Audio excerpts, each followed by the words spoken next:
சந்தோஷமா இருக்கிறீங்க. ஹல்லேலூயா. கர்த்தருடைய சமூகத்தில் தான் நமக்கு என்னது சந்தோஷம். ஹல்லேலூயா. பாஸ்டரையா சொல்லும் பொழுது நான் இந்த வசனத்தை எடுத்த உடனே எனக்கு ஒரு ஞாபகம் வந்தது. ஒரு குடும்பத்தில் ஒரு திருமண காரியம் நடக்கும் பொழுது அந்த குடும்பத்தாருக்கு என்ன உண்டாகும்? மிகுந்த சந்தோஷம். ஹல்லேலூயா. இப்ப நம்ம ஒரு குடும்பத்தை பார்க்க போகிறோம். ஆட்டுக்குட்டியானவரின் கல்யாண விருந்து. ஹல்லேலூயா. கரம் தட்டுவோமா? ஹல்லேலூயா. நான் இதை எடுக்கும் பொழுது இப்பொழுது நான் இதை யோசித்தேன். ஆண்டவர் பரலோகத்தில் ஒரு திருமணத்தை நடத்தி வைக்கிறார். கர்த்தர் வசனத்தை போடும் பொழுது 118 சங்கீதம் 25வது வசனத்தை அவர்கள் சொல்லும் பொழுது கர்த்தாவே ரட்சியும். அதே போலதான் கர்த்தர் சபையை கர்த்தர் எடுத்துக்கொள்ள வரப்போகிறார். ஹல்லேலூயா. எப்படி ஒரு குடும்பத்தில் திருமணம் நடந்தால் சந்தோஷமோ அதே போல சபையில் கர்த்தருடைய பிள்ளைகளை கர்த்தர் அனுதினமும் ரட்சித்து சேர்த்துக் கொள்ளும் பொழுது பரலோகத்தில் ஒரு சந்தோஷம். ஆட்டுக்குட்டியானவரின் திருமணம். ஹல்லேலூயா. நாம் வசனத்துக்கு நேராக கடந்து சொல்லலாம். வெளிப்படுத்தின விசேஷம் 19ஆம் அதிகாரம் 7 முதல் 9 வசனங்கள். நாம் சந்தோஷப்பட்டு களி கூர்ந்து அவருக்கு துதி செலுத்த கடவோம். ஆட்டுக்குட்டியானவருடைய கல்யாணம் வந்தது. அவருடைய மனைவி தன்னை ஆயத்தம் பண்ணினாள் என்று சொல்ல கேட்டு சுத்தமும் பிரகாசமும் உள்ள மெல்லிய வஸ்திரம் தரித்துக் கொள்ளும்படி அவருக்கு அளிக்கப்பட்டது. அந்த மெல்லிய வஸ்திரம் பரிசுத்தவான்களுடைய நீதிகளே. பின்னும் அவர் என்னை நோக்கி ஆட்டுக்குட்டியானவரின் கல்யாண விருந்துக்கு அழைக்கப்பட்டவர்கள் பாக்கியவான்கள் என்று எழுது என்றார். 19 வரைக்கும் போகும். மேலும் இவைகள் ஹல்லேலூயா. இது என்னதான்? சத்தியமான வசனங்கள். ஹல்லேலூயா. ஒரு திருமணம் என்று சொன்னால் இரு வீட்டாரே என்னது திருமணத்துக்கு அநேக ஆயத்தங்களை பண்ணுவார்கள். அப்படிதானே?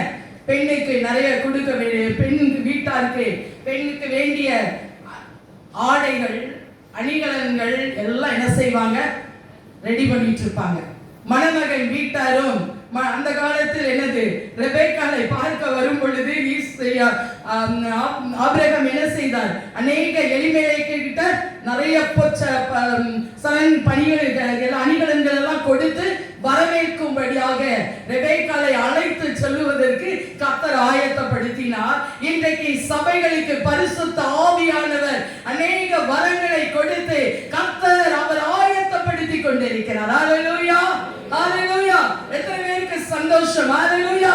ரட்சிக்கப்படுகிற ஒவ்வொருவரும் அந்த பரலோகம் என்ன செய்யும்? மனம் மகிழ்ந்து துதிக்குமா? ஹல்லேலூயா. ஹல்லேலூயா. இந்த துதியானது, இந்த ஆராதனையானது இன்றைக்கு பரலோகத்தில் நடைபெற்றுக் கொண்டு இருக்கிறது. ஹல்லேலூயா. இங்க வேதம் சொல்லுகிறது 19:7 ஆட்டுக்குட்டியானவருடைய கல்யாணம் வந்தது. அவருடைய மனைவி தன்னை ஆயத்தம் பண்ணினாள். ஹல்லேலூயா. இன்றைக்கு திருச்சபையானது கர்த்தர் மணவாட்டியாகிய சபையை கர்த்தர் எடுத்துக்கொள்ள வரப்போகிறார். நாம் ஆயத்தப்பட வேண்டும். ஹல்லேலூயா. ஹல்லேலூயா. இன்றைக்கு காலம் ஆயத்தப்படுகிற காலம். ஹல்லேலூயா. நாம் இப்பொழுது அதைத்தான் நாம் தொடர்ந்து நாம் தியானித்துக் கொண்டிருக்கிறோம். போன மாதம் நம்ம என்ன பார்த்தோம்? 1000 வருட அரசாட்சி. அந்த 1000 வருட அரசாட்சியில யாரெல்லாம் இந்த முதலாம் உயிர்த்தெழுந்த பங்குள்ளவன் பாக்கியவான் என்று சொல்லி நம்ம பார்த்தோம். ஹல்லேலூயா. இந்த முதலாம் உயிர்த்தெழுந்த பங்குள்ளவர்கள் அங்க பரலோகத்துல என்ன செய்வாங்க? அந்த ஆட்டுக்குட்டியானவருடைய கல்யாண விருந்துல அங்கு பங்கு ஏற்பார்கள். ஹல்லேலூயா. பூமியில உபத்திரமும் போராட்டமும் பிரச்சனைகளும் உண்டு. ஆனால் கர்த்தருடைய சபையோ அந்த ஆட்டுக்குட்டியானவருடைய கல்யாண விருந்துல அங்க மகிழ்ந்து துதித்துக் கொண்டிருப்பார்கள். ஹல்லேலூயா. உலகத்தில் நமக்கு உபத்திரங்கள் உண்டு. வேதத்தின்படி பார்க்கும் பொழுது கிறிஸ்தவ வாழ்க்கை என்பது நம் பாடுகளின் மத்தியில பரமனை போகிறோம். ஹalleluya. பாடுகள் இல்லாவிட்டால் நம்ம சரியா இருக்க மாட்டோம். ஹalleluya. நான் நிறைய வேளையில நினைப்பேன், ஏன் நமக்குள்ள பாடு வருகிறது? பாடுகள் நம்மளை சீர்படுத்தும். ஹalleluya. பாடுகள் நம்முடைய இருதயத்தை ஸ்திரப்படுத்தும், கர்த்தருக்காக நிலைநிற்க வைக்கும். ஹalleluya. ஆகையால் தான் பாடுகள் நமக்கு. ஹalleluya. பாடு இல்லைன்னு வச்சுக்கங்களேன், நம்ம ஏனோ தானோ என்று சொல்லி இன்னைக்கு இங்க இருக்க மாட்டோம், வேற எங்கேயாவது இருந்திருப்போம். ஹalleluya. இன்னைக்கு கர்த்தர் சபைகளை ஆயத்தப்படுத்தும்படியாக அந்த மனைவியானவர், சபையானவர் தன்னை ஆயத்தம் பண்ண வேண்டும். ஹalleluya. இன்றைக்கு சபை ஆயத்தமாயிட்டா அவருடைய வருகை உடனே இருக்கும். ஹalleluya. ஒவ்வொரு நாளும் நான் இப்படி இரவுல ஜெபிப்பேன். என்ன ஜெபிப்பேன்? ஆண்டவரே, இன்றைக்கு உம்முடைய வருகை இருக்கும் என்று சொன்னால் நான் அந்த வருகையில் ஈடுபடுவேன். ஹalleluya. நீர் என்னை எடுத்துக் கொள்வீரா? எனக்கு முதல்ல அந்த கேள்வி தொடர்ந்து என்னோடு கூட பேசிக்கொண்டே இருக்கிறது. என் அன்பு பிள்ளைகளே, ஆண்டவர் ஆட்டுக்குட்டியானவரின் கல்யாண விருந்திற்கு என்று சபையை ஆயத்தப்படுத்திக் கொண்டிருக்கிறார். ஹalleluya. ஆட்டுக்குட்டியானவரின் மனைவி யார்? கிறிஸ்துவின் சபைதான் ஆட்டுக்குட்டியானவரின் மனைவி. ஹalleluya. பரிசுத்தவான்களின் கூட்டம். ஹalleluya. நமக்கு என்ன கூட்டம்? பரிசுத்தவான்களின் கூட்டம். சிஎஸ்ஐயா இருக்கலாம், அட்வென்டா இருக்கலாம், ஆசியா இருக்கலாம், எந்த சபைலாம் கிடையாது. பரிசுத்தவான்களின் கூட்டம். அவரால் ரட்சிக்கப்பட்டவர்கள், அவருடைய இரத்தத்தினால் கழுவப்பட்டவர்கள் நாம் தான் மனவாட்டியாகி அங்கு போக போகிறோம். ஹalleluya. ஆண்டவர் நமக்கு ஒரு பெரிய ஸ்லாக்கியத்தை கொடுத்திருக்கிறார். மனவாட்டி என்கிற ஒரு ஸ்தானம். நம்ம சொன்னாங்க எல்லாரும் வாங்க அப்படின்னு, நம்மளாம் தோழர்களா தான் போறோம். ஹalleluya. கல்யாணத்துக்கு. ஆனா ஒரு மனவாட்டி அவங்க வீட்டுக்கு வர போறாங்க. ஹalleluya. ஹalleluya. நான் ரொம்ப யோசித்து பார்த்தேன். உட்கார்ந்துட்டு இருக்கும்போது ஆவியானவர் என்னோடு கூட அநேக காரியங்களை பேசிக் கொண்டு இருந்தார். நம்மளாம் தோழர், இன்வைட்டட் அப்படிதானே. ஆனா பரலோகத்துல நம்ம மனவாட்டி அவரோடு கூட இருப்பதற்காக. ஹalleluya. தினந்தோறும் இதை நினைக்கணுங்க. நினைக்க நினைக்க கர்த்தரோட மாற்றிக்கொண்டே இருப்பார். ஹalleluya. இந்த கடைசி நாட்கள்ல வந்திருக்கிற நாம் கிறிஸ்துவின் உயிர்த்தெழுதலின் வல்லமையை நாம் முதலில் பெற்றுக் கொள்ளலாம். ஹalleluya. இன்னைக்கு நம்ம ஈஸ்டர் அன்னைக்கு தான் அவர் உயிர்த்தெழுந்தாரு, அன்னைக்கு தான் நமக்கு வல்லமை அப்படின்னு இல்ல. இந்த resurrection power daily can receive the Holy Spirit and every day into glory morning. ஒவ்வொரு நாளும் அந்த பரிசுத்த ஆவியானவருடைய அந்த அபிஷேகத்தை நாம் பெற்றுக்கொள்ள வேண்டும். ஆட்டுக்குட்டியானவருடைய அந்த கல்யாண விருந்தில சபைகள் ஆயத்தப்பட வேண்டும் என்று சொன்னால் அநேக காரியங்களை நம்ம இதை குறித்து நம்ம பார்க்கலாம். ஹalleluya. யார் இந்த ஆட்டுக்குட்டியானவர்? ஆட்டுக்குட்டியானவர் யார்? ஏசாயா 53:7 பார்க்கிறோம். இதோ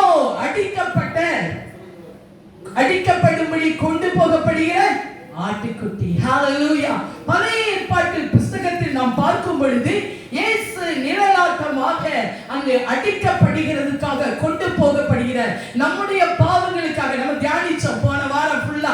ஏசாயா 53 நம்முடைய மீறுதல்களுக்காக, நம்முடைய அக்கிரமங்களுக்காக, நம்முடைய நோய்களுக்காக அவர் அந்த சிலுவையை சுமந்தார். யார்? அடிக்கப்படுகிற, கொண்டு போகப்படுகிற ஒரு ஆட்டுக்குட்டியை போல என்று சொல்லப்பட்டிருக்கிறது. ஹalleluya. ஆகையால் தான் வெளிப்படுத்தின விசேஷம் 13ஆம் அதிகாரம் 8வது வசனத்தை ஒருவர் வாசிக்கலாம். ஒருவர் எபேசியர் 1ஆம் அதிகாரம் 4ஆம் வசனத்தை எடுத்துக் கொள்ளுங்கள். உலக தோற்றத்திற்கு முன்னே முதல், உலக தோற்றம் முதல் அடிக்கப்பட்ட ஆட்டுக்குட்டி. ஹalleluya. உலகம் தோற்றுவதற்கு முன்பாகவே. ஆகையால் வேதத்தில் சொல்லப்பட்டு இருக்கிறது, ஆண்டவர் வானத்தையும் பூமியும் படைச்சாரு. பூமியானது ஒழுங்கின்மையும் வெறுமையுமாய் இருந்தது. ஆவியானவர் ஜலத்தின் மேல் அசைவாடுகிறார். இந்த 1ஆம் வசனத்திற்கும் 2வது வசனத்திற்கும் ஏகப்பட்ட யுக காலங்கள் கடந்து சென்றது. அநேக சம்பவங்கள் நடந்தது. சாத்தான் இந்த பூமியில தள்ளப்பட்டார். ஆகையால் ஆண்டவர் மனுஷனை உருவாக்கினார். மனுஷன் என்ன செஞ்ச? மனுஷனுக்கு எல்லா ஆளுகையும் கொடுத்தான். அந்த அதிகாரத்தை யார் பிடுங்கிக்கிட்டா? சத்ருவானவன் பிடுங்கிக்கிட்டான். இன்னைக்கு அந்த அதிகாரங்களை நாம் பெற்றுக்கொண்டு ஆண்டவரோடு வாழ முடியாதா? ஆண்டவர் இந்த ஆட்டுக்குட்டியானவருடைய கல்யாண விருந்த வச்சிருக்கிறார். ஹalleluya. நமக்காக அடிக்கப்பட்ட ஆட்டுக்குட்டியானவர். ஹalleluya. இந்த ஆட்டுக்குட்டியானவர் வேதத்தை புதிய ஏற்பாட்டுல மாற்றும் பார்த்தீங்கன்னு சொன்னா 28 முறை ஆட்டுக்குட்டியானவர் என்று சொல்லப்பட்டிருக்கிறது. யோவான் 1:29 யோவான் இப்படியாய் சொல்கிறார், உலகத்தின் பாவத்தை சுமந்து செல்கிற தேவ ஆட்டுக்குட்டி. ஹalleluya. உலகத்தின் பாவத்தை சுமந்து தீர்க்கிற தேவ ஆட்டுக்குட்டி. ஹalleluya. உங்களையும் என்னுடைய பாவத்தையும் அக்கிரமத்தையும் அந்த சிலுவையில் சுமந்து நமக்காக வெற்றி சிறந்த தேவ ஆட்டுக்குட்டியானவர். ஹalleluya. நம்ம நினைக்கிறோம் அன்னைக்கு தான் சிலுவையில் அறைஞ்சாங்கன்னு. இல்லவே இல்லை. ஒவ்வொரு நாளும் நம்ம எப்படி வாழ்றோம்னு பார்க்கணும். ஹalleluya. நாம ஒவ்வொரு நாளும் பாவம் செய்யும் போது அவர் அடிச்சுக்கிட்டே தான் இருக்கிறோம். அவர் ரத்தம் சிந்திக்கிட்டே தான் இருக்கு. அவர் நம்ம கழுவிக்கிட்டே இருக்கிறார். ஹalleluya. நான் நேற்று உட்கார்ந்த இரவு வேளையில சரியாக ஒரு மணி இருக்கும். இந்த வசனத்தை நான் உட்கார்ந்து தியானித்துக் கொண்டிருந்தேன். கர்த்தருடைய ஆவியானவர் என்னோடு அநேக காரியங்களை இடைப்பட்டார். நான் இதே யோசித்துக் கொண்டே இந்த ஒரே வசனம் தான் யோசித்தேன்.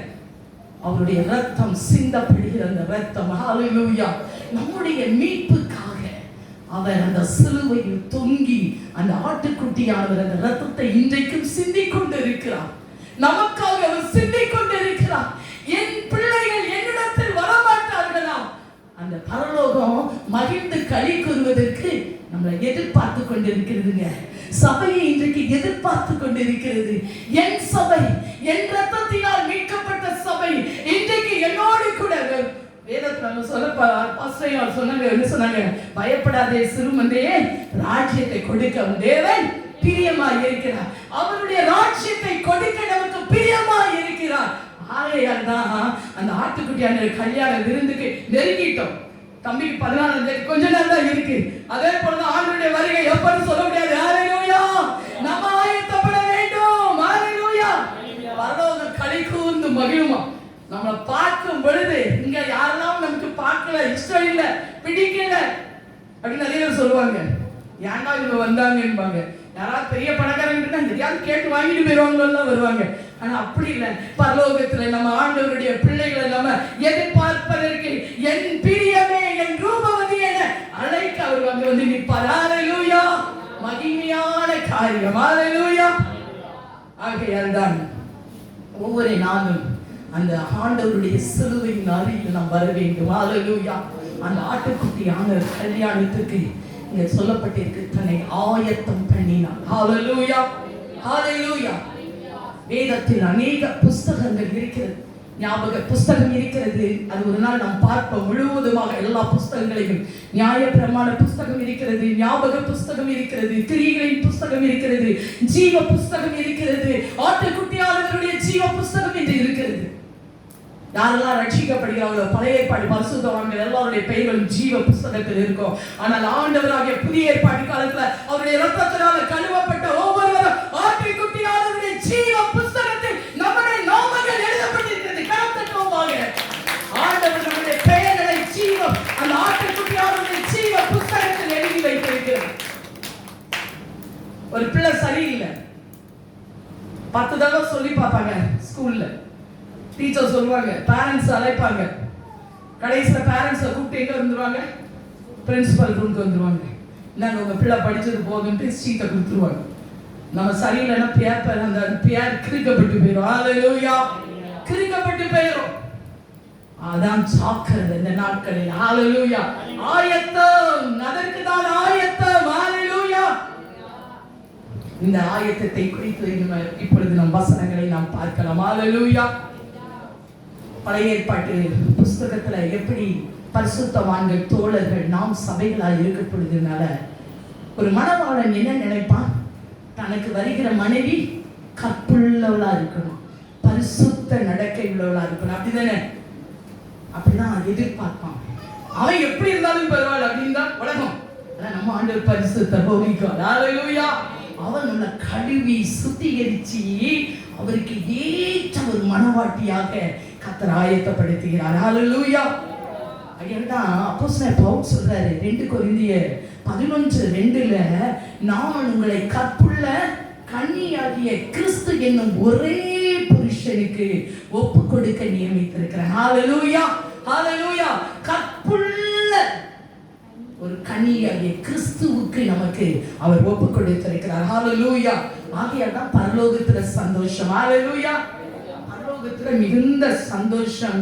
ஏன்னா ஆட்டுக்குட்டியானவரின் கல்யாணம் வந்தது என்பதனால் அவர்கள் என்ன செய்தார்கள்? துதி செலுத்தினார்கள் என்று சொல்லி நம்ம பார்க்கலாம். ஏனென்று சொன்னால் எபேசியர் 5:27 நம்ம பார்க்கும்போது யாராவது ஒருவர் வாசிக்கலாம். கரை திரை முதலானவைகள் ஒன்றும் இல்லாமல் பரிசுத்தமும் பிழையற்றதுமான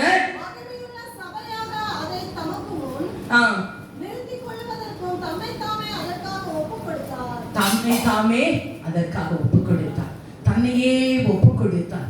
ஏன்னா அந்த மணவாட்டி எனக்கு வேணும், அவள் நல்லா அலங்கரிக்கப்பட்ட ஒரு மணவாட்டியாக எனக்கு திருச்சபை காணப்படணும், அவளை நான் நல்ல வஸ்திரங்களை உடுத்தி என்னோடு கூட அவள் சந்தோஷப்படணும். இந்த உலகத்துல இருக்கிற சந்தோஷம் எல்லாம் மாயை. ஹalleluya. மாயை. ஒரு 5 நிமிஷம் தான் மாயை, அதுக்கப்புறம் எல்லாம் மறைஞ்சு போகும். ஆனா கர்த்தருடைய அன்பு அது மாயமற்றது, அது பட்சபாதமற்றது, நம்மளை விடுதலை ஆக்கக்கூடியது, நமக்கு நித்திய சந்தோஷத்தை அனுபவிக்கக்கூடியது. ஹalleluya. அது தினந்தோறும் அனுபவிக்கிறவங்களுக்கு ரொம்ப சந்தோஷமா இருக்கும். ஹalleluya. ஆகையால் அந்த ரட்சிப்பின் அனுபவம் சொல்லப்பட்டிருக்கு. ஒரு கிறிஸ்துவுக்குள் இருந்தால் புது சிருஷ்டியா இருக்கிறார். யாரும் அதை டெய்லி சொல்லுங்களா? நான் டெய்லி சொல்லுவேன். பழையவெல்லாம் ஒழிந்து போயின, எல்லாம் புதிதாயின.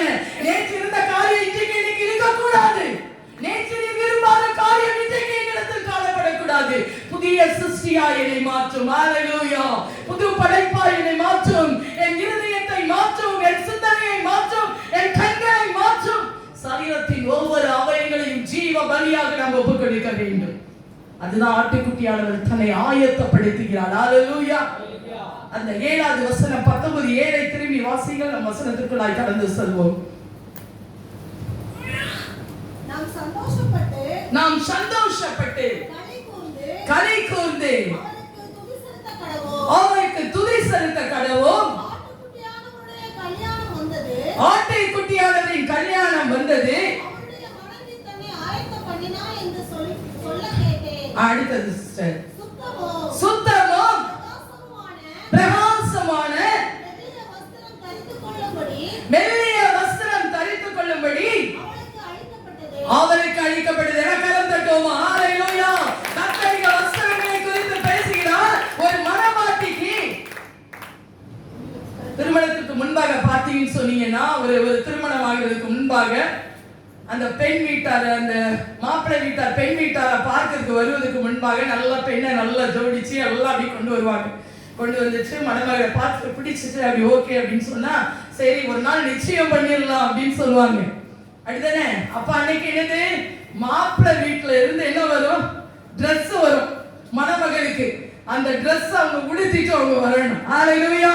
அதே போலதாங்க ஆட்டுக்குட்டியானவருடைய கல்யாண விருந்துக்கு கர்த்தர் நமக்கு நிறைய வஸ்திரங்களை, 7 வஸ்திரங்களை குறித்து இன்னைக்கு பார்க்க போகிறோம். ஹalleluya. நான் ரொம்ப நேரம் எடுக்க மாட்டேன், ஒரு 10 நிமிஷம் தான் இருக்கு. ஆனாலும் சிறிது வேளையில முடித்து விடுறோம். ஹalleluya. பரிசுத்த ஆவியானவர் நடத்துவாராக. ஹalleluya. வஸ்திரங்கள் அவளுக்கு கொடுக்கப்பட்டது. வாசிக்கலாம். ஒருவர் எடுத்து வச்சுக்கொள்ளுங்க. ஏசாயா 61:10. ஒருவர் ஏசாயா 52:1. கர்த்தருக்குள் பூரிப்பாய் மகிழ்கிறேன், என் தேவனுக்குள் என் ஆத்துமா களி கூர்ந்திருக்கிறது.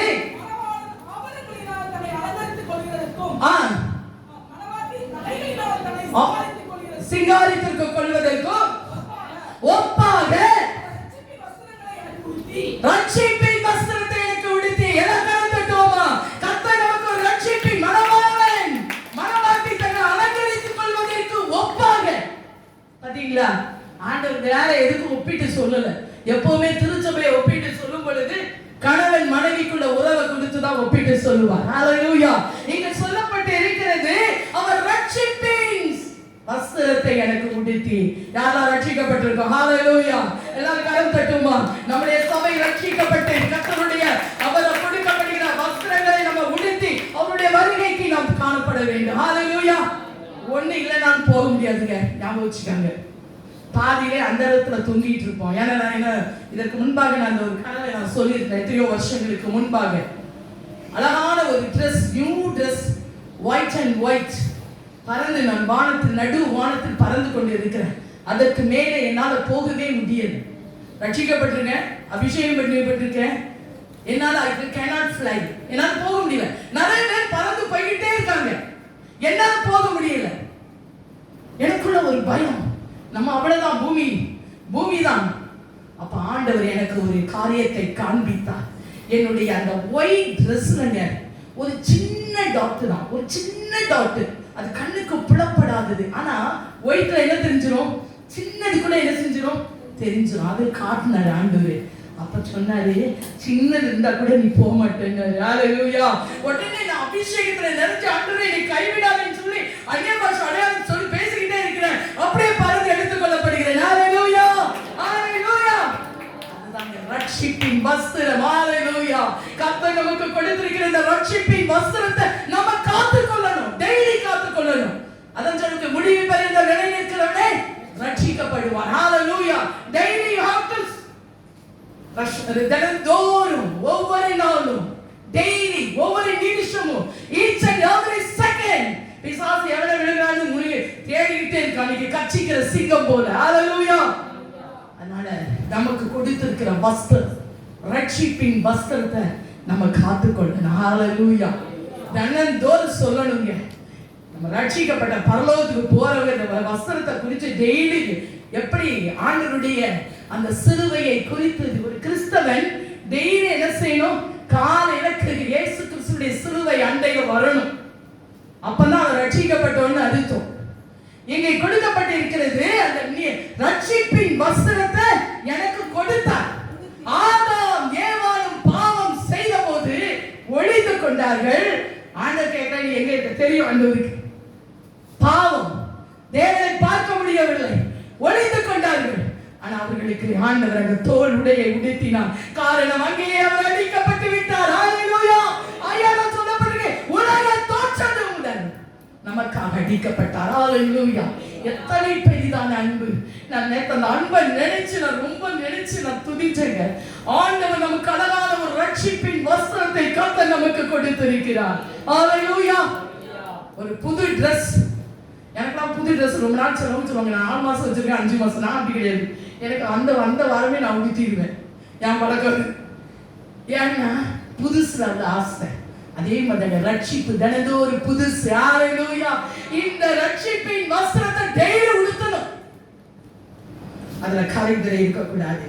அதிலே பாருங்க, நம்ம அதே நீதியின் சால்வை. ஹல்லேலூயா. இரண்டாவது என்ன கொடுக்கிறாரு, நீதியின் சால்வை. அது எதுக்கு அடையாளம், ஞானஸ்தானத்துக்கு அடையாளம். அது எதுக்கு அடையாளம், ஞானஸ்தானத்துக்கு அடையாளம். யாரெல்லாம் ஞானஸ்தானம் எடுக்கலையோ சீக்கிரமா எடுத்துடணும். ஹல்லேலூயா. ஞானஸ்தானம் ரொம்ப முக்கியம். அது வெறும் இந்த இதுக்காக இல்ல, உண்மையா மனம் திரும்புதலின் ஞானஸ்தானம். ஹல்லேலூயா. தெளிக்கப்படுற ஞானஸ்தானம் இல்ல, பிறந்த 40 நாள் தூக்கி கொண்டு போகும்போது இல்ல ஞானஸ்தானம் இல்ல. என்னைக்கு நம்ம பாவத்துல கழி, இந்த பாவத்திற்கு நான் என்ன செய்யணும், செத்து நீதிக்கு நான் எழும்பணும். அதுதான் ஞானஸ்தானம். ஹல்லேலூயா. அப்ப நமக்கு ஒரு நீதியின் சால்வையை கர்த்தர் நமக்கு கொடுக்கிறார். ஹல்லேலூயா, ஹல்லேலூயா. அடுத்ததை உன்னிடம் பார்க்கலாம். ஏசாயா 52:1. எழும்பு எழும்பு சீயோனே, உன் வல்லமையை தரித்துக்கொள், பரிசுத்த நகரமாகிய எருசலேமே, உன் அலங்கார வஸ்திரங்களை உடுத்திக்கொள். கைத்தட்டோமா? அலங்கார வஸ்திரம் பரிசுத்த ஆவியானவர் நமக்கு கொடுக்கிற வரங்களும் கனிகளும் அது அலங்கார வஸ்திரம். ஹல்லேலூயா. ரட்சிக்கப்பட்டவுடன் ஞானஸ்தானம் பெற்ற உடனே நமக்கு நிறைய ஆண்டவர் gift கொடுப்பாரு. அப்படிதானே? யாரெல்லாம் அதை பெற்றிருக்கீங்கன்னு தெரியல. ஞானஸ்தானம் இதெல்லாம் அபிஷேகம் உபத்திரம் வரும். ஆனாலும் அவர் பிள்ளைகளுக்கு அவர் அப்பப்ப என்ன செஞ்சுட்டே இருப்பாரு, gift கொடுத்துட்டே இருப்பாரு. ஹல்லேலூயா, ஹல்லேலூயா. நான் ரட்சிக்கப்பட்ட அந்த ரட்சிக்கப்பட்ட புதுசுலதான் என்னுடைய உபத்திரம் நான் ஒரு நாள் சாட்சி சொன்னா கூட காணது. அதான் அருமையான தம்பி சொன்னாங்க, புக்கா எழுதுங்க காணது. ஹல்லேலூயா. அந்த அனுபவங்கள், அந்த கடந்து போன பாதைகள், நடக்க முடியாத சூழ்நிலைகள், இவ்வளவுதான் நம்முடைய வாழ்க்கை முடிந்துவிடும் என்று சொல்லி நினைத்துக் கொண்டிருக்கிற எத்தனையோ நேரங்களில அந்த பரிசுத்த ஆவியானவருடைய அந்த வல்லமை அவருக்குள்ள நிலைநிறுத்திச்சு. ஹல்லேலூயா. இதுவரைக்கும் நிலைத்திருக்கிறது என்று சொன்னார். அது அந்த பரிசுத்த ஆவியானவருடைய அந்த வல்லமை. ஹல்லேலூயா. அந்த அலங்கார வஸ்திரங்களை ஒவ்வொரு நாளும் நாம் உடுத்திக் கொள்ள வேண்டும். ஹல்லேலூயா. ஒவ்வொரு நாளும் இந்த அபிஷேக தைலம் நமக்குள்ள இறங்கணும். அந்த வல்லமையை நம்ம தரித்துக் கொள்ளணும். ஹல்லேலூயா. நமக்கு முன்னால இன்னொருத்தர் வல்லமையா இருக்கிறார். ஆனா அந்த வல்லமையை காட்டிலும் நமக்கு இருக்கிற தேவன் பெரியவர். ஹல்லேலூயா. அந்த வல்லமையை நாம் தரித்துக் கொள்ள வேண்டும். அதற்கு அடுத்தது நாலாவது ஒரு ஆடையை குறித்து பார்ப்போம். ஏசாயா 43:21. இந்த ஜனத்தை எனக்கென்று ஏற்படுத்தினேன், இவர்கள் என் துதியை சொல்லி வருவார்கள். சரி, 61:3 கடைசி பாருங்க. 61:3. கர்த்தர் தம்முடைய மகிமைக்கென்று நாட்டின ஒடுங்கின ஆவிக்கு பதிலாக துதியின் உடை. ஹல்லேலூயா. கரம் தட்டுவோமா? ஒடுங்கி போய் இருக்கிறீங்களா? சோர்ந்து இருக்கிறீங்களா? கவலையோடு இருக்கிறீங்களா? வியாதியின் மத்தியில் நம்ம கலந்து சொல்கிறோமா? ஒரு துதிங்க. ஹல்லேலூயா. எனக்கு பாஸ்டர் அடிக்கடி சொல்றதுக்கு ஞாபகம் வரும். ஏதாவது ஒண்ணு பிடிக்கலன்னா ஸ்தோத்திரம் போட்டு சாப்பிடுங்க பாருங்க. ஹல்லேலூயா. அதே போலதாங்க நம்ம இந்த உலகத்துல நமக்கு வருகிற எல்லா காரியத்திலும் ஜெயிக்கணும்னா அந்த துதியின் ஆடை நமக்குள்ள காணப்படணும். ஹல்லேலூயா. துதிக்கிறவங்க கர்த்தர் பிரியமா இருக்கிறார். ஹல்லேலூயா. தானியேல் விடாமல் துதித்ததுனால சிங்கத்தின் வாயை கட்டினார். சும்மா வந்து சிங்கத்தின் வாயை கட்டல. சாத்ராக், மேஷாக், ஆபேத்நேகோ அக்கினி ஜுவாலையில் போடப்பட்ட போது கர்த்தர் காப்பாற்றினார். காரணம் துதி. அவர்களுக்குள்ள இடைவிடாமல் துதிக்கிற காரியம் காணப்பட்டது. ஹல்லேலூயா. துதியின் நாடை. ஹல்லேலூயா. நேரம் இல்லாதனால இது எல்லாம் நம்ம ஏற்கனவே பார்த்த வசனங்கள். இதை வைத்து நீங்கள் வீட்டில் போய் தியானிக்க வேண்டும். அடுத்தது சங்கீதம் 45:13. சீக்கிரம் 5வது ஆடை. ராஜகுமாரத்தி உள்ளாக பூரண மகிமை உள்ளவர், அவர் உடை பொச்சரிகையா இருக்க. கரம் தட்டுவோமா? ஹல்லேலூயா. அவருடைய உடை எப்படி இருக்குமா? பொச்சரிகை. ராஜகுமாரத்தி. நம்ம எல்லாம் யாரு? நம்ம அப்பா ராஜா. அப்ப நம்ம எல்லாம் யாரு? ஆனா நம்ம என்ன சொல்லுவோம்? நான் ஒரு புழு. ஆனா உண்மையில புழுவாவே இருக்க மாட்டோம். நம்மள கொஞ்சம் தூண்டி விடப்பட்ட பொழுதுதான் நம்ம பாப்போம் நம்ம யாருன்னு. உண்மையில நான் சொல்றேன். நம்மள யாராவது ஊசி வச்சு குத்தும் போதுதான் நம்ம சொல்லுவோம். சகிக்கிறோமா? கிடையாது. ஆனா இங்க சொல்லப்பட்டிருக்கு ராஜகுமாரத்தி உள்ளாக பூரண மகிமை உள்ளவர். அந்த பொச்சரிகை எதை காட்டுகிறதுனா, ஒன்று பரிசுத்தம், இன்னொன்று விசுவாசம். ஹல்லேலூயா. உனக்கு பொச்சரிகை உள்ள ஆடை உனக்கு வேண்டுமா? நேத்தான் என்கிட்ட ஆண்டவர் பேசினார். உன்னை பரிசுத்த அந்த பொன் ஆடை நான் உன்னை அலங்கரிக்க விரும்புகிறேன். ஹல்லேலூயா. நீ பரிசுத்தமாக இன்னும். ஹல்லேலூயா. பரிசுத்தமான ஆக கர்த்தர் நம்முடைய ட்ரெஸ்ல உள்ளதெல்லாம் மாத்திக்கிட்டே இருப்பார். அழகான யோசேப்புக்கு எப்படி இருந்தது? பலவர்ண இங்கி. அந்த சகோதரனுக்கு அதான் பொறாமை. நீங்க நம்ம பார்த்து நிறைய பேர் பொறாமை இருக்கலாம். ஹல்லேலூயா. ஆனால் கர்த்தர் நம்மோடு கூட இருக்கிறார். ஹல்லேலூயா. ஒன்று நம்ம சேதப்பட்டிருக்க, ஒருவேளை குழியில போடப்படலாம், எல்லாம் உயர்த்த. ஹல்லேலூயா. அதுதாங்க பொச்சரிகை, பரிசுத்தம். அடுத்தது விசுவாசம். நமக்குள்ள விசுவாசம். அதை பார்த்து அது ஒரு சப்ஜெக்டா போக வேண்டாம். விசுவாசம் நமக்குள்ள இருக்கணும். என் ஆண்டவர் எனக்காக எல்லாவற்றையும் செய்து முடிப்பார். ஹல்லேலூயா. அந்த விசுவாசம் டெய்லி அறிக்கையிடணும். என் தகப்பன் எனக்காக யாவையும் அந்த சிலுவையில செய்து முடித்து விட்டார். ஆமென். உயிர்த்தாக்கி கொள்ளணும். நான் ரொம்ப பலவீனா வரும்போது நான் அதை சொல்லுவேன். ஆண்டவரே எனக்கு இன்னைக்கு முடியல. ஆண்டவர் சொல்ற துதி. நான் துதிச்ச உடனே எனக்குள்ள அந்த சரீரத்துல அந்த பலவீனம் நீக்கப்படுகிறது. எஸ்ஸையோ நான் பார்த்திருக்கிறேன். ஹல்லேலூயா. வாரம் வந்து திங்கட்கிழமெல்லாம் எழும்பவே முடியலதான். ஆனாலும் கர்த்தருடைய கிருபை இந்த வாரம் ஃபுல்லா ஜெபம் துதியின் நாடு நாங்க ஜெபித்துக் கொண்டே இருந்தோம். ஹல்லேலூயா. ஹல்லேலூயா. வியாழன், வெள்ளி, எல்லாம் சனி எல்லா நாட்களும் ராத்திரி நேரத்துல 1 மணி வரைக்கும் நாங்க ஜெபித்துக் கொண்டே இருந்தோம், துதித்துக் கொண்டே இருந்தோம். ஹல்லேலூயா. காரணம் ஆண்டவர் நமக்குள்ள இருக்கிற பொச்சரிகை இருக்கிறார். ஹalleluya, ஹalleluya. சந்தோஷப்பட்டு களிகூறணும். பரலோகம் மகிழப் போகிறது. என் சபையை நான் எடுத்துக்கொள்ள போகிறேன். என் சபை ஆயத்தப்பட வேண்டும். ஹalleluya. அடுத்தது ஒரு ஆடை சங்கீதம் 45:14. இன்னொருத்தர் எடுத்து வச்சுக்கலாம். வெளிப்படுத்தின விசேஷம் 3ஆம் அதிகாரம் 5ஆம் வசனம். சித்தரை தையலாடை தரித்தவர்களாய் போ. ஹalleluya. சித்தரை தையலாடை யாரெல்லாம் பார்த்திருக்கீங்க? Is embroidery work. அவ்வளவுதான். சித்தரை தையலாடைங்கிறது எம்ப்ராய்டரி ஒர்க். இப்ப சாதாரணமா ஒரு ஸ்டிச்சிங் ஒன்று இருக்குன்னு வச்சுக்காங்களேன், சீக்கிரமா பிரிச்சிடலாம். எனக்கு ரொம்ப எம்ப்ராய்டரினா ரொம்ப பிடிக்கும். எங்க பார்த்தாலும் விட மாட்டேன். ஏன்னா அது இட்ஸ் வெரி நைஸ். பார்ப்பதற்கு is looking nice. To wear, அதை வியர் பண்ணும்போது ரொம்ப அழகா இருக்கும். சீக்கிரம் அந்த நூல் பிரியாது. ஹalleluya. நமக்குள்ள இயேசு பிதா பரிசுத்தமே யாரும் நம்மள பிரிச்சு விட முடியாது. ஹalleluya. சித்தரை தையலாடை இன்னொன்னு என்ன தெரியுமா? அடுத்த கேட்டா கொஞ்சம் இதா இருக்கும். அது பயங்கர உபத்திரத்துக்குள்ள போகிறது தான் சித்தரை தையலாடை. ஹalleluya. உபத்திரத்தின் வழியாக யாரெல்லாம் கடந்து செல்கிறோமோ அவர்களுக்கு சித்தரை தையலாடை. இப்ப யாருக்கெல்லாம் வேணும்? எல்லாரும் ஹalleluya கையை உயர்த்தும்.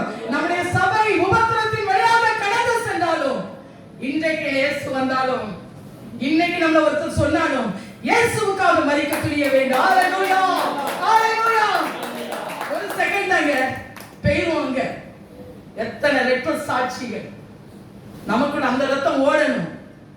இயேசு நமக்காக இரத்தத்தை சிந்தினார். ஹalleluya. இந்த சித்திர தையலாடை குறித்து நான் ரொம்ப யோசிச்சுக்கிட்டே இருந்தேன். ரொம்ப நைஸ். அண்ணன் சொன்னாரு நிறைய உபத்திரம் வரும், பாடுகளின் வழியாக கடந்து செல்ல வேண்டியது இருக்கும். ஆனா நீ அதுல ஜெயிச்சனா, ஜெயம் கொண்டனா, அந்த ஆடையினால் உன்னை அலங்கரிப்பேன். ஹalleluya, ஹalleluya. அடுத்ததாக வெளிப்படுத்தின விசேஷம் 3ஆம் அதிகாரம் 5ஆம் வசனம். ஜெயம் கொள்கிறவன் எவனோ அவனுக்கு கரந்தட்டோமா. ஹalleluya. ஜெயம் கொள்கிறவன் எவனோ அவனுக்கு.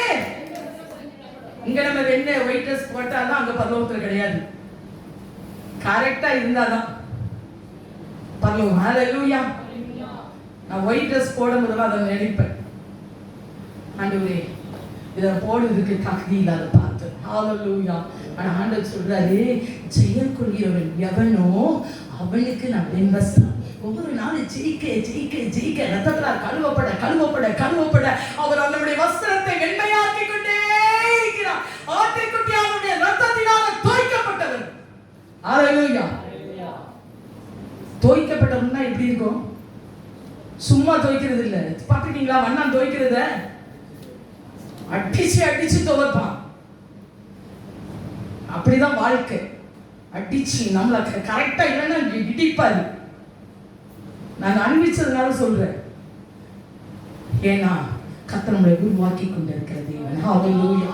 நமக்கு வெண்வஸ்திரம். 7ஆவதாக கர்த்தர் நமக்கு வெண்வஸ்திரம். ஏன்னா 1 தெசலோனிக்கர் 4:7 சொல்லப்பட்டிருக்கிறது, கர்த்தர் நம்மளை அசுத்தத்திற்கு அல்ல பரிசுத்தத்திற்கே அழைத்து. சொல்லுமா, ஆண்டவரே நீர் எங்களை பரிசுத்தத்திற்கே அழைத்திருக்கிறீர். ஆகியால் நாம் பாக்கியவான்கள். ஹalleluya, ஹalleluya. இந்த உலகத்துல நிறைய பேர் ஏன் இயேசுகிட்ட வர மாட்டாங்க தெரியுமா? இந்த உலகத்தின் பாவ காரியங்களை விட்டுட்டு அவங்களுக்கு வருதுக்கு ரொம்ப கஷ்டம். ஏன்னா அது இன்பம்.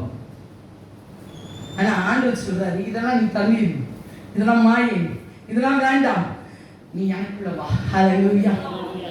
அது வந்துட்டாலும் ஒரு சந்தோஷம். பாடு இருந்தாலும் சந்தோஷம் இருக்கும். பாருங்க, இங்க பரிசுத்தமா வாழ்ந்து பாடு இருந்தாலும் பாருங்களேன், பாடிக்கிட்டே பரமனோட போயிடலாம். ஹalleluya. நடக்க முடியலனாலும் டேடியை கையை நான் பிடிச்சு நடங்க, கல்லுள்ள இடமா என்னை பிடிச்சு நடங்க, மலையா என்னை தாண்டிடுவீங்க. ஹalleluya. அதுதான் அந்த வெண் வஸ்திரத்துக்குள்ள வெற்றி உள்ள ஒரு வாழ்க்கை. உங்கள் ஒரு காரியத்தை எனக்கு காண்பித்தார். நான் ஒரு பகுதி ஒரு 3 மாதம் இருக்கும் ஒரு பனிச்சறுக்கின் வழியாக நான் கடந்து சென்றேன். பனிச்சறுக்கு ரொம்ப எப்படி இருக்கும், சறுக்கி விட்டுட்டே இருக்கும். ஒரு நான் அந்த அதுலேயும் இடைவெளியில சின்ன சின்ன பாறைகள். இந்த பாறையிலிருந்து அந்த பாறை கால் தூக்கி வச்சு நான் அந்த இடத்துக்கு போகணும். அந்த இடத்துல ஜீசஸ் நிற்கிறாங்க. அப்ப நான் யோசித்து பார்த்தேன், ஆண்டவரே இதெல்லாம் பனி, இதெல்லாம் சறுக்கு. நான் எனக்கு சாதாரணமாவே நான் ரொம்ப ஃபாஸ்டா என்னால நடக்க முடியல. ஆனா எப்படி கால் வைக்கிறேன்னு தெரியலங்க. ஒரு பாறைக்கு அப்படியே கால் வைக்கிறேன். நிறைய சரிக்கலான இடமா இருக்கு. ஒரு இடத்துல என்ன சரிக்கு விழாதபடிக்கு கர்த்தருடைய அக்கறைக்கு கொண்டு போயிட்டார். ஹalleluya. 3 மாசத்துக்கு முன்னாடி கர்த்தருடைய தரிசனத்தை எனக்கு கொடுத்தார். ஹalleluya. அப்ப நான் நினைச்சேன், ஆண்டவரே நீர் என்னை காத்துக்கொள்வீர். ஹalleluya. ஹalleluya. அதுதாங்க வெண் வஸ்திரம் ஜெயம் கொள்கிறவன் எவனோ அவனுக்கு நான் வெண் வஸ்திரத்தை கொடுப்பேன். ஹalleluya. சுத்தமானது ஆட்டுக்குட்டியானது இரத்தத்தினால ஒவ்வொரு நாளும் தோய்க்கப்பட்ட அனுபவம். அடுத்தது சுத்தமும் பிரகாசமானதுன்னு சொல்லப்பட்டிருக்கு. வெளிப்படுத்தின 19:7-8 என்ன சொல்லப்பட்டிருக்குது? சுத்தமும் பிரகாசமானது. ஹalleluya. பிரகாசம் எதை குறிக்கு தெரியுமா? ஜெபிப்பதற்கு காண்பிக்கிறது. ஹalleluya. ஜெபிக்கிற மனுஷன் பிரகாசிப்பான். ஹalleluya. கரத்தட்டுமா. எந்த முழங்கால் முடங்குதோ, எதனால வீழ முடியலையோ, எதனால உயர முடியலையோ, போடு முழங்கால தேவ சமூகத்துல காத்து, என்னால முடியாது ஆண்டவரே, என்னால முடியாது, ஆனா ஜெபிக்க ஒப்பு கொடுக்கிறேன். ஹalleluya. அந்த முழங்கால் நம்மளை ஜொலிக்க வைக்கும். ஹalleluya. முழங்கால் நம்மளை ஜொலிக்க வைக்கும். ஹalleluya. மத்தேயு 17:1-3 வாசிக்க வேண்டாம். அங்க நமக்கு எல்லாருக்கும் தெரிந்த ஒரு சம்பவம் தான். இயேசு தன்னுடைய சீஷரை கூட்டி கொண்டு மலையில நிற்கும் போது எப்படி ஆனார்? மறுரூபமானார். அவருடைய முகம் எப்படி இருந்தது? சூரியனை போல. அவருடைய வஸ்திரம் வெண்மையான வஸ்திரம். ஹalleluya. இந்த அனுபவம் ஒரு நாள் வரணும். இயேசு கூட அன்னைக்கு ஆதாண்டா சொன்னாங்களா, உங்களுக்கு இங்க ஒரு கூடாரத்தை போட்டுருவோம், நம்ம இங்கே இருப்போம். ஹalleluya. சிஸ்டர் நான் கதை பேசணும். பரவாயில்ல, இது நல்ல அனுபவமா இருக்கு. எப்ப பார்த்தாலும் ஜபம், எப்ப பார்த்தாலும் பாடு நல்லா இருக்கும். ஹalleluya. அது மறுரூபத்தின் அடையாளம். ஹalleluya. எப்பொழுதும் என்ன வேலை செஞ்சிட்டு இருந்தாலும் வேலை இருந்தது, பாடிக்கிட்டே இருந்தோம், வசனத்தை சொல்லி பேசிக்கிட்டே இருந்தோம். அனாவசியமா ஒரு வார்த்தை கூட வெளியே வரல. ஹalleluya. எல்லாம் ஆண்டவரை குறித்ததான பேச்சு. அதுதான் மறுரூபமாக்கத்தக்கதான அனுபவம். நம்முடைய வாழ்க்கையில ஜப வாழ்க்கை இன்றைக்கு எப்படிப்பட்டதாய் காணப்படுகிறது? ஆயத்தப்பட வேண்டும். இதுதாங்க ஆட்டுக்குட்டியானவருடைய மனைவி தன்னை ஆயத்தப்படுத்தினாள். ஹalleluya. இந்த வஸ்திரங்கள் உங்களுக்குள் காணப்படுகிறதா? எனக்குள்ள காணப்படுகிறதா? தினந்தோறும் நம்ம ஒப்பு கொடுத்து ஆண்டவர் இன்றைக்கு மாத்திரம் இல்லை, இப்ப மாத்திரம் இல்லை, டெய்லி ஆண்டவரே இந்த வஸ்திரங்களை நான் கரைப்படாதபடிக்கு உங்களுடைய வருகை வரைக்கும் என்னை பாதுகாத்துக் கொள்ளுங்க. ஹalleluya. ஹalleluya. ஆண்டவர் நம்முடைய சொல்லியிருக்கிறார், இது கொஞ்சம் ஜனம்தான். ஆண்டவர் எனக்கு சொன்னார், எக்காலத்தை கேட்கும் குரல் கொண்ட ஒரு சபை. ஹalleluya. எக்கால சத்தத்தை அறியணும்னா மனவாளின் சத்தத்தை தினந்தோறும் கேட்கணும். ஏசப்பா பேசுற சத்தம் கேட்கணும். இன்னைக்கே ஏசப்பா பேசுறது தெரியலன்னா அங்க அவங்க சத்தம் நமக்கு என்ன தெரியும்? நீங்க போன் எடுத்து சொல்லிடுவோம், இந்த சிஸ்டர் பேசுறாங்க, அந்த தம்பி பேசுறாங்க, கரெக்டா கண்டுபிடிச்சிருவோம். அவ சின்னவதான், கரெக்டா போன் எடுத்து அம்மாச்சி போன் பண்றாங்கன்றான். அந்த சவுண்ட், ஹalleluya, அந்த சத்தம், ஹalleluya, அந்த சத்தம் நம்ம மனவாளனின் சத்தத்தை ஒவ்வொரு நாளும் கேட்டு நாம் ஆயத்தப்படுவோம். யோவான் 3:29 சொல்லப்பட்டிருக்கு, மனவாட்டியை உடையவனே மனவாளன், மனவாளனுடைய தோழனோ அருகில் நின்று அவருடைய சொல்லை கேட்கிறவனா இருப்பான். ஆனா கர்த்தர் நம்மளை மனவாட்டியாக நம்மளை தெரிந்து கொண்டு கத்தோழர்கள் அல்ல. பழைய பாட்டில் எத்தனை பரிசுத்தவான்கள் இருக்காங்க. யோசித்து பார்த்தேன், யோபு, தானியேல், இவங்கெல்லாம் அழைக்கப்பட்டவர்கள். நம்ம அவரோடு கூட இருக்க போகிறோம். ஹalleluya. எத்தனை சந்தோஷம். ஹalleluya. கரத்தட்டி கர்த்தரை மகிமைப்படுத்துவோம். ஆட்டுக்குட்டியானவரின் கல்யாணம் வந்தது, மனதை தன்னை ஆயத்தப்படுத்தினார். ஒவ்வொரு நாளும் கர்த்தர் நம்மை ஆயத்தப்படுத்துவாராக. அவருடைய வருகையை நம்மை எடுத்துக் கொள்வாராக. ஆமென். கர்த்தர் இந்த வசனத்தின்படி நம்முடைய திருச்சபையும் அத்தனை திருச்சபையும் தேசம் முழுவதும் இப்படியாய் மாற்றுவாராக. ஆமென். ஆமென். வருகையில் கர்த்தர் எடுக்கப்படுகிற ஒரு சபை. கரம் தட்டுவோமா? ஹalleluya. ஒருவரும் கைவிடப்படக்கூடாது. அந்த அடிச்சுவடுகளில தேவன் நமக்கு முன் செஞ்சிருக்கிறார், நாம் பின்னால செஞ்சுக்கிட்டே இருக்கணும். நேற்று நான் அதான் பேசினேன். அவர் முன் செல்லணும், நம்ம என்ன செய்யணும்? நம்ம நிறைய இடத்துல இருங்க, நீங்க என் பின்னால வாங்க, நான் போயிட்டே இருக்கிறேன், எனக்கு பின்னால நீங்க வாங்க. அங்க பின்னால என்னதான் வந்து நம்மளை அடிக்க போதோ தெரியாது. அவர் பின்னால வரணும், அவர் முன்னால போன. ஹalleluya. அவர் முன்னால போனா கோணனால எல்லாம் செவையாக்கிட்டே போயிட்டே இருப்பார்.